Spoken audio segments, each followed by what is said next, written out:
Dr. J. Vernon McGee, a Texan who lived in California, he actually wrote, he says, as the New Testament presents Yeshua the Messiah at its theme, so Isaiah presents Yeshua the Messiah as his theme.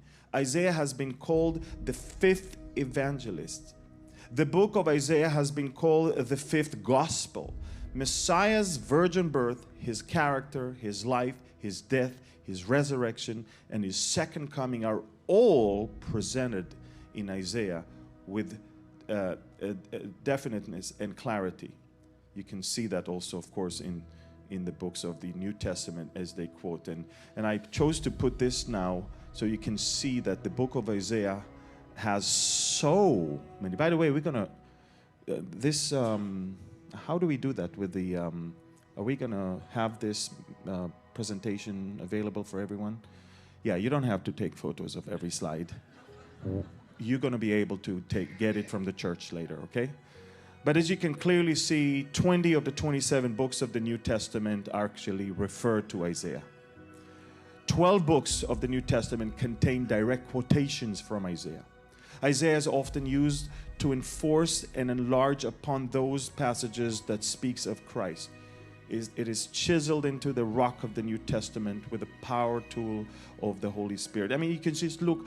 It's amazing how one book in the Old Testament can contain when it comes to our Messiah.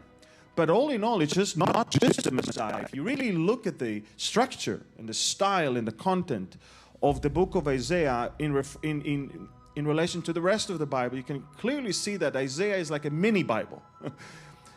There are 66 books in the Bible and there's 66 chapters in Isaiah.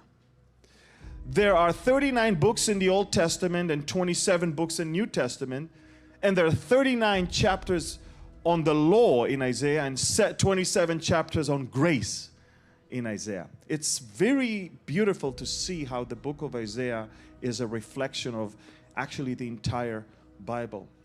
And as the hope of Israel was already in the first chapter of the Magna Carta of our faith, which is the book of Romans, speaking of the salvation of Israel to the Jew first, if you remember, it is also in the first chapter of the grace portion of Isaiah himself.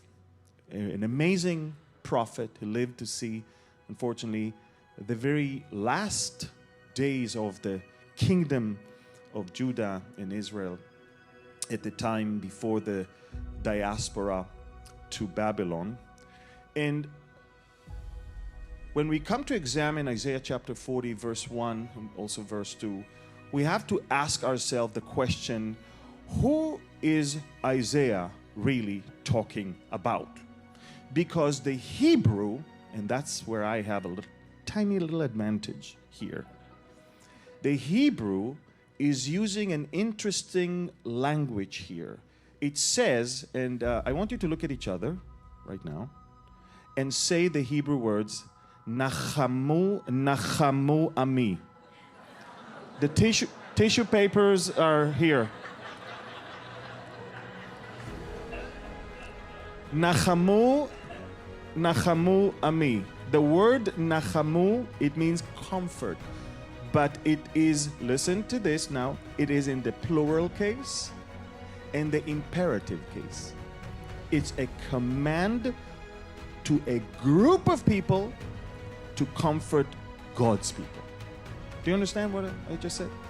Okay, it's not a suggestion. It's not a request.